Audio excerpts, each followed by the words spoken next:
Sir, இந்த போதை மருந்து தொடர்பாக சிற்றரசு அப்படின்னு ஒருவரின் கூரியர் கம்பெனி, அதாவது ஒரு கொரியர் கம்பெனி பற்றி சமீப காலமாக ஊடகங்களில் செய்திகளை பார்க்க முடிகிறது. அதை தொடர்ந்து அங்க செய்தி சேகரிப்பு சென்றதற்கான சில நடவடிக்கைகளையும் நம்ம காணொளிகளையும் பார்க்க நேர்ந்தது. சோ இந்த கொரியர் கம்பெனி பற்றி ஏதாவது ஒன்று உங்கள் பார்வையில் சார்? இந்த எந்த கடத்தல்னாலும் சரி, உங்களுக்கு 2 பேர்ல யாராவது ஒருத்தருடைய ஆதரவு இல்லாம பண்ண. ஒண்ணு வந்து சுங்கத்துறை, அவங்களுடைய அனுமதி இல்லாம இங்க இருந்து எதுவும் வெளியே போக முடியாது. அவங்கள மீறி ஒண்ணு செய்யணும்னா அந்த சரக்கை கையாளுபவர்கள், லாஜிஸ்டிக்ஸ், அது கப்பல் மூலம் போறதாக இருக்கலாம், விமானம் மூலம் போறதாக இருக்கலாம், வேற வழியில இருந்து, for example India to Bangladesh train மூலம் கூட போகுது வெளிநாட்டு சரக்கு. அதுல யாராவது ஒருடைய உதவி இல்லாமல் இதை செய்ய முடியாது. 2 பேரையும் ஏமாத்திட்டு ஒருத்தன் செய்யறான் அப்படின்னா அதுக்கு வாய்ப்பே கிடையாது. நான் இந்த துறையில 40 வருட அனுபவத்துல சொல்றேன். உங்களுக்கு ஒரு சின்ன உதாரணம் சொல்றேன். இந்த விஷயம் எப்படி நடந்ததுன்னு, இப்போ இந்த விசாரணையில இருக்கக்கூடிய ஒரு அதிகாரி, என்னுடைய நண்பர், அவர்கிட்ட நான் கேட்டேன். அவர் வந்து இந்த கடத்தலுக்கு 40 வழிமுறைகளை கையாளுவார்கள். இது வந்து எங்களுக்கெல்லாம் ட்ரைனிங்ல சொல்லி கொடுக்கக்கூடிய விஷயம். அதுல ரொம்ப கிளாசிக் விஷயம் என்னன்னா ஸ்விட்ச் பில் ஆஃப் லேடிங் அப்படின்னு பேர், இல்லைன்னா ஸ்விட்ச் பில் ஆஃப் லேடிங். உங்களுக்கு புரியுற மாதிரி சொல்றேன். இங்க இருந்து இந்த போதை மருந்து வந்து உதாரணமா ஆஸ்திரேலியா போகணும்னு வைங்க, இவங்க நேரடியா ஆஸ்திரேலியான்னு போட மாட்டாங்க. இங்க இருந்து சிங்கப்பூருக்கு போறதாக எல்லா ஆவணங்களும் ரெடி பண்ணுவாங்க. ஒரு சின்ன டப்பா தானே, ஒரு உதாரணம் 100 கிலோ போகுதுன்னு வைங்க. சிங்கப்பூருக்கு போக முன்னாலேயே, அது ஏத்திட்டு போக முன்னாலேயே சிங்கப்பூர்ல இதை டெலிவரி எடுக்கிறவர் அங்க இருக்கிற சுங்கக்கால என்ன சொல்லுவாரு, நான் இதை வந்து சிங்கப்பூருக்கு எடுக்கலை, அதை இறக்குமதி பண்ணி அப்படியே நான் ஆஸ்திரேலியாவுக்கு ஏற்றுமதி செய்ய போறேன் அப்படின்பார். அங்க இருந்து அந்த ஆவணங்களை எல்லாம் ரெடி பண்ணும் போது அது வந்து சிங்கப்பூர்ல இருந்து ஆஸ்திரேலியாவுக்கு போன மாதிரி காட்டுவாங்க. இங்க இருந்து போற அந்த பாக்கெட் இருக்கு இல்லையா, அதை பிரிச்சு அந்த பாக்கெட்ல வெளியே என்ன ஒட்டி இருக்கும், சென்னை டு சிங்கப்பூர் அப்படின்னு இருக்கும். அந்த பாக்கெட்டை அப்படியே பிரிச்சாச்சுன்னா உள்ளுக்குள்ள இன்னொரு பாக்கெட் இருக்கும், அதுவும் சென்னையிலேயே தயாரிச்சிருப்பாங்க. சிங்கப்பூர் டு ஆஸ்திரேலியான்னு எல்லாம் ரெடியா இருக்கும். இவருடைய வேலை வந்து எடுத்து அந்த மேல உள்ள பாக்கெட்டை கிழிக்க வேண்டியதுதான். கிழிச்சுட்டு அப்படியே புதிய ஆவணங்களோடு அது சிங்கப்பூர் டு ஆஸ்திரேலியா போகும். இதுக்கு பேர் தான் ஸ்விட்ச் பில் ஆஃப் லேடிங். இதுல என்னன்னா, உங்களுக்கு தெரியும் சிங்கப்பூர் வந்து இந்த போதை மருந்துகளை பற்றி இதுல வந்து ரொம்ப கடுபடியான ஒரு நாடு. அங்கிருந்து வந்தா உங்களுக்கு சோதனைகள் குறைவு. சிங்கப்பூர்ல இருந்து யாரும் போதை ஏற்றுமதி பண்ண மாட்டாங்க, அங்க உற்பத்தி செய்வது கடினம் அப்படிங்கறதுனால மற்ற எல்லா இடத்துலையும் அது கொஞ்சம் 10 பாக்கெட் வந்ததுன்னா 2 பாக்கெட்டை தான் பிரிச்சு பார்ப்பாங்க. எப்பயுமே உங்களுக்கு வந்து சாம்பிளிங் தான். கஸ்டம்ஸ்ல 100க்கு 100 எல்லா பொருட்களையும், எல்லா கண்டெய்னர்லையும், எல்லா பார்சல்லையும் திறந்தே பார்க்க முடியாது. இது உலகம் முழுவதும் இருக்கிறதா. 100க்கு 99% ஒரு இன்ஃபார்மர் தகவல் மூலம்தான் பிடிபடும். அது இல்லாம வர்றது வந்து ரொம்ப ரொம்ப ரொம்ப ரொம்ப குறைவு. ஆகையினால இந்த ரேண்டம் சாம்பிளிங்ல சிங்கப்பூர்ல இருந்து வந்தது அப்படின்னா, மற்ற இடத்துல 10% பொருட்களை செக் பண்ணாங்கன்னா சிங்கப்பூர்ல இருந்து வந்தா 2% தான் செக் பண்ணுவாங்க. இப்படியெல்லாம் பல வழிமுறைகள் இருக்கு. ஆக இந்த வழிமுறைகளுக்கெல்லாம் உங்களுக்கு உதவி செய்யணும்னா ஒரு லாஜிஸ்டிக்ஸ் நிறுவனம் உங்களுக்கு உதவி செய்ய வேண்டும். அது கப்பல் கம்பெனியாக இருக்கலாம், விமான கம்பெனியாக இருக்கலாம், கூரியர் கம்பெனியாகவும் இருக்கலாம். அவங்களுடைய துணை இருந்தா தான் இந்த மாதிரியான வேலைகள்லாம் செய்யலாம். சார், பொதுவாகவே நம்ம கேள்விப்பட்டிருக்கோம், கொஞ்சம் தள்ளி இருக்க ஒரு பாலிவுட் அந்த மாதிரியான ஏரியாக்கள்ல ஒரு பார்ட்டி நடக்கிறதோ, இல்ல பார்ட்டியில வந்து இந்த மாதிரியான வஸ்துக்கள் வந்து பரிமாறப்படுகிறதோ, அதன் மூலமாக ஒரு பிரச்சனை, இல்லைன்னா அதன் மூலமாக ஏதாவது ஒரு மோசமான நிகழ்வுகள், அதெல்லாம் நம்ம கேள்விப்பட்டிருக்கோம். ஆனால் சமீபத்தில் தமிழக திரைப்படத்துறைக்கும் இதில் சம்பந்தம் இருக்கு அப்படிங்கிற மாதிரியான ஒரு செய்திகள் வருகிறது. அது பற்றிய உங்கள் பார்வை சார்? திரைப்படத்துறைக்கும் இதற்கும் என்ன சம்பந்தம்? அதாவது நீங்க பொதுவா ஒன்று சம்பந்தம் என்னன்னா, இப்ப நீங்க எல்லாம் பல செய்திகள்ல படிச்சிருப்பீங்க. இந்த சின்ன திரையில இருந்து முன்னாடி எல்லாம் சின்ன திரைன்னா அது ஒரு ஒதுக்கப்பட்ட ஒரு சின்ன ஒரு காட்டேஜ் இண்டஸ்ட்ரி மாதிரி இருந்தது. இன்னைக்கு அதுவும் ஒரு மெயின் ஸ்ட்ரீம் சினிமா கூடிய எல்லா பரபரப்புகளும், கிளாமர், அந்த பொருட்செலவு பண்ணி எடுக்கிறாங்க. அதுல இப்ப ரேவ் பார்ட்டிஸ் எல்லாம் நிறைய நடக்குது, நீங்க படிச்சிருப்பீங்க. இந்த ரேவ் பார்ட்டிஸ்னாலே போதை மருந்து பழக்கம் இல்லாத பார்ட்டி இருக்க வாய்ப்பு கிடையாது. இல்லாட்டி அங்க விற்பனையா. 2வது, இந்த மது அருந்தும் பொழுது உங்களுக்கு ஹேங் ஓவர் இருக்கும், தள்ளாட்டம் இருக்கும், இதெல்லாம் அப்புறம் வாசனை இருக்கும். இந்த போதைப் பொருட்கள்லாம் அது அந்த மாதிரியான எந்த பக்க விளைவுகளும் இல்லை. எப்போ பக்க விளைவு வரும்னா, ஓவரா பயன்படுத்தினீங்கன்னா 4-5 வருஷம் கழிச்சு ஒரேடியா முடக்கி போட்டுறமே ஒழிய, இடையில வந்து நீங்க ரொம்ப ஆரோக்கியமா இருக்கிற மாதிரி உங்களுக்கு ஒரு மாய தோற்றம் இருக்கும். ஆகையினால ஒரு தடவை போயாச்சுன்னா மேலும் மேலும் இந்த மாதிரி பார்ட்டிகள் நடக்கணும் அப்படிங்கிறது இருக்கு. அது மட்டுமல்ல, இதற்காகவே இந்த போதை மருந்து உட்கொள்ள வேண்டும் என்பதற்காகவே பார்ட்டிகளை ஏற்பாடு செய்யக்கூடிய நிறுவனங்கள் சென்னையில இருக்கு. இதை பத்தி ஒரு சில போலீஸ் அதிகாரிகளே வேற வேற பேட்டிகள்ல பேசி இருக்கிறாங்க. இந்த போதை மருந்த அவங்களே கொண்டு வந்து இந்த பார்ட்டியும் ஆர்கனைஸ் பண்ணி அங்க அதையும் கொடுக்குறாங்க. இதெல்லாம் ஊரறிஞ்ச ரகசியம். இதுல புதுசா நம்மளா கண்டுபிடிச்சு சொல்றதுக்கு எதுவுமே இல்லை. அது மட்டும் இல்ல, சில ஹை எண்ட் ரெஸ்டாரண்ட்ஸ் இதுக்காக இருக்கு. அங்க போனீங்கன்னா அங்க வெளியே ரெஸ்டாரண்ட்னு இருக்கும், அதுக்கு ஏற்றபடியாக இருக்கும், இதுவும் கிடைக்கும். சில காஃபி ஷாப்ஸ் எல்லாம் இருக்குது.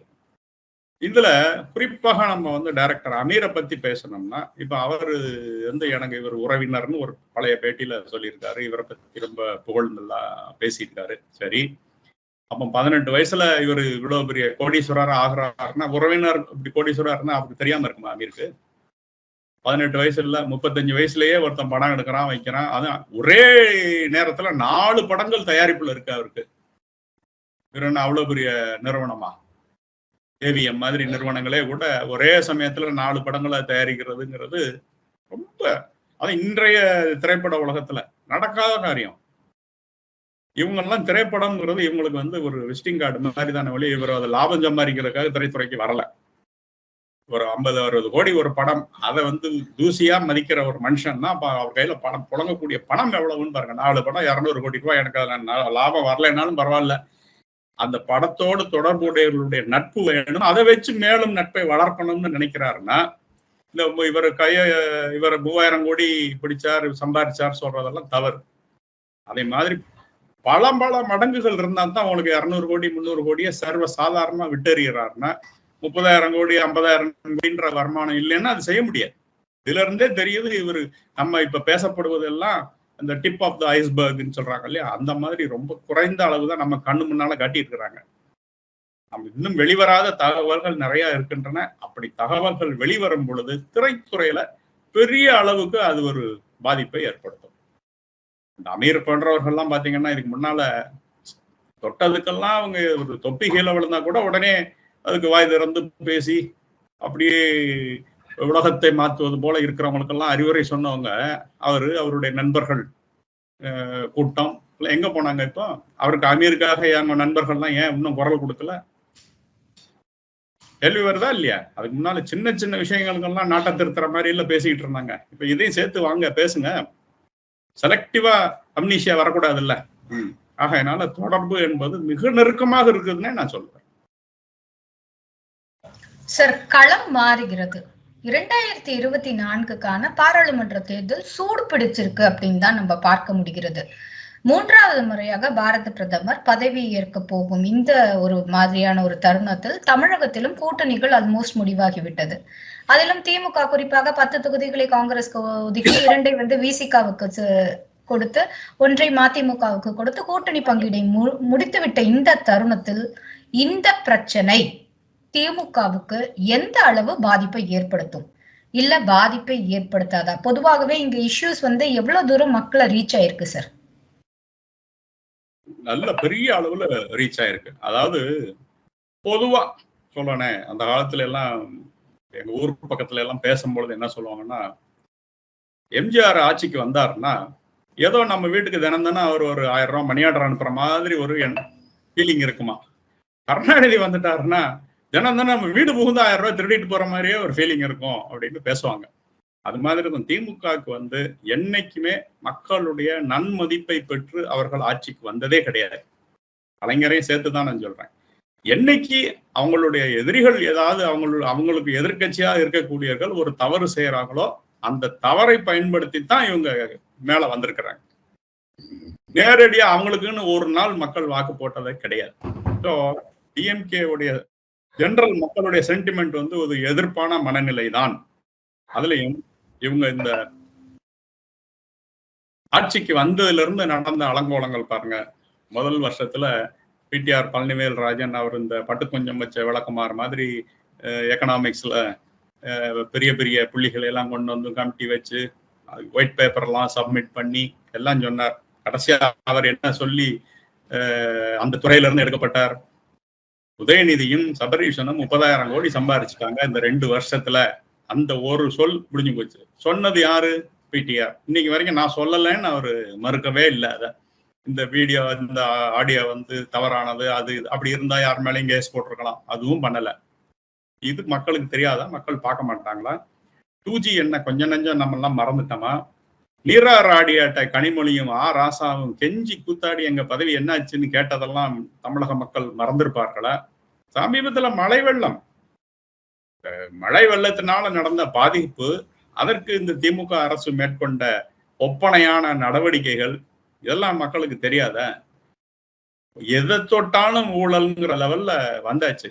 அதனால இந்த போதைங்கிறது திமுகவுக்கு அடிக்கக்கூடிய சம்மட்டி அடியில கடைசி சம்மட்டி அடியாக இது இருக்கும் அப்படிங்கிறது என்னுடைய கருத்து. காரணம், இது வந்து அரசியலையும் தாண்டி அவர்களுடைய குடும்பம் சமையலறை வரைக்கும் போய்விட்டது.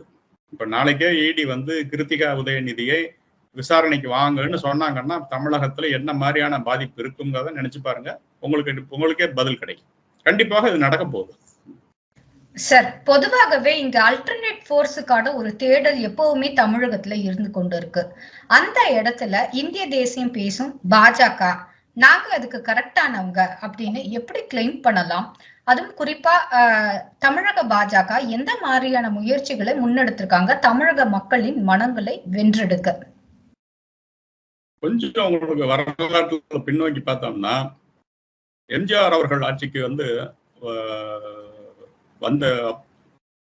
சிறிது இல்லையே இந்த எமர்ஜென்சி வந்து திருப்பி இந்திரா காந்தி வராங்க. அப்போ தமிழகத்துல 4 முனை போட்டி. யாரெல்லாம் இருக்கிறதுலே ஜெயண்ட்ஸ், எம்ஜிஆர் கருணாநிதி 2 பேர் இருக்கிறாங்க. அப்போ காங்கிரஸ் தனியாக நிற்குது. காங்கிரஸ் உங்களுக்கு அன்னைக்கு வலுவான கட்சி தான், இந்திரா காந்தி இருக்கிறாங்க. 4வதாக அன்றைய ஜனசங்கம், பாரதிய ஜனதா கட்சி கூட இல்ல ஜனசங்கம். இந்த ஜனசங்கம்ங்கிற பேரே கூட மக்கள்ல பெரும்பாலானவருக்கு அன்னைக்கு தெரிஞ்சிருக்க வாய்ப்பு இல்லை. ஆனாலும் இந்த 4 முனை போட்டியில 15% வாக்கு வாங்கினாங்க. அப்படின்னா என்ன தெரியுது? என்றைக்குமே தமிழக மக்கள் ஒரு தேசிய மாற்று அரசியலுக்காக தயாராகத்தான் இருக்கிறாங்க. அதை அறுவடை செய்யக்கூடிய வாய்ப்பும் வசதியும் மட்டும்தான் இல்லை. நமக்கு களம் தயாராக இருக்குது. அந்த களத்துல ஒரு நல்ல ஒரு விதையை போட்டு அறுவடை செய்வதற்கு நம்மளால பாடுபடணும் அப்படிங்கிறதுலதான் ஒரு குறைபாடு இருந்தது. எனக்கு தெரிஞ்ச அது மோடி அவர்களுடைய வருகை, அதற்கு பின்னால் தமிழக பாஜகவில் நடந்த மாற்றங்கள், எழுச்சி, இதெல்லாம் சேர்ந்து இன்னைக்கு சில விஷயங்கள் என்னைக்குமே ஒரு நேரம்னு ஒண்ணு இருக்கு இல்லையா? இப்ப அண்ணாதுரை கூட 49ல கட்சி ஆரம்பிச்சார். 5 வருஷத்துலயோ 10 வருஷத்துலயோ ஆட்சிக்கு வரல. ஏறக்குறைய 18 வருஷம் 20 வருஷம் கழிச்சு தான் 67ல வராங்க. ஆகையினால அந்த நேரம் இன்னைக்கு அந்த சிங்க்ரனைசேஷன் ஆஃப் தாட்ஸ் எல்லாமே வந்திருக்கு. இந்த திராவிட கட்சிகளுடைய கடந்த 50-60 ஆண்டுகள் அவங்களோட நடந்த சீர்கேடுகள், ஊழல்கள், இன்னைக்கு இருக்கிற மந்திரிகளுடைய தரம் பாருங்களேன். நீங்க பெருசா வேண்டாம், எல்லாரும் கேட்பாங்க மந்திரின்னா படிக்கலன்னா நாங்கெல்லாம் இல்லையா, காமராஜ் படிச்சாரான்னா. காமராஜருடைய குவாலிட்டி என்ன? படிக்கலைங்கிறது மட்டும்தான் காமராஜுக்கு தகுதியா? இந்த மாதிரி தாடி வச்சவன்லாம் பெரியார், மீசை வச்சவன்லாம் பாரதின்னு பேசுற மாதிரி படிக்கலைன்னா நாங்கெல்லாம் மந்திரி இல்லையா? நீ படிச்சிருந்தாலுமே நீ தரம் இல்லைன்னா நீ என்ன யோக்கியம்ங்கிற கேள்வி. 2 கழகங்களையும் அப்படிதான் இருக்கிறாங்க மந்திரிகள். ஒரு குவாலிட்டி, அதெல்லாம் மக்களுக்கு ஒரு காலத்துல அதை எடுத்து சொல்லும் போது புரியல. இன்னைக்கு ரொம்ப தெளிவாக இருக்கிறாங்க. இன்னைக்கு மில்லேனியம் கிட்ஸ், இது இந்த ஜெனரேஷனே ஒரு அம்பிஷியஸ் ஜெனரேஷன். நான் எனக்கு மேல போகணும் அப்படிங்கிறது. பழைய மாதிரி இவங்க பின்னால உட்காந்து ஒரு சிங்கிள் டீயை குடிச்சிட்டு நான் போஸ்டர் ஓட்டின தொண்டர்கள்லாம் பெருமைப்பட்டாங்க இல்லையா? அந்த காலம்லாம் போயிருச்சு. இது டிஜிட்டல் யுகம். இதுக்காக திமுக இன்னும் தங்களை திமுகவோ அண்ணா திமுகவோ தங்களை மாற்றிக்கொள்ளவில்லை. இன்னைக்கு இவங்க அந்த வரட்டு பிரிவினைவாதம் பேசிக்கிட்டு, திராவிடம் சொல்லிக்கிட்டு, தமிழ்னு ஏமாத்திக்கிட்டு அதே 62ல தான் நிக்கிறாங்க. ஆனால் இன்னைக்கு 2024ல உலகம் வந்துருச்சுங்கிறத அவங்களுக்கு மண்டையில வரைக்கலைங்கிறது மட்டும் இல்ல, இந்த 2024க்கான அஜெண்டா அவங்க கையில இல்ல. இத பேசக்கூடிய தலைவர்களுக்கு யோகியதை இருக்கிற தலைவர்னா மோடி தான். வளர்ச்சி அப்படின்னு மோடிஜி சொல்றார். ஒரு 5 ஆண்டுகள், முதல் 5 ஆண்டுகள் அவர் கொண்டு வந்த சீர்திருத்தங்கள் யாராலையும் நினைச்சு பார்க்க முடியாத ஒரு இமாலய சீர்திருத்தங்கள். ஜிஎஸ்டி ஆகட்டும், பண மதிப்பிழப்பாகட்டும், அதெல்லாம் எவ்வளவு பெரிய விஷயங்கள். அதனுடைய நன்மைகள் என்னங்கிறது இப்பதானே நமக்கு புரியுது. இத்தனையும் தாண்டியே இவங்களால 30,000 கோடி 50,000 கோடின்னு திருட முடிஞ்சிருதுன்னா அந்த பணமும் பழைய பணங்களும் இருந்ததுன்னா என்ன ஆயிருக்குங்கிறத பாருங்க. எத்தனாயிரம் கோடி குப்பையில கிடந்தது, பிணவரையில பிடிச்சாங்கிறதெல்லாம் நம்ம எல்லாம் மறந்துக்கல. இன்னொன்னு சொல்றேன், 4 மந்திரிகள் கூடிய விரைவில் ஜெயிலுக்கு போறாங்க.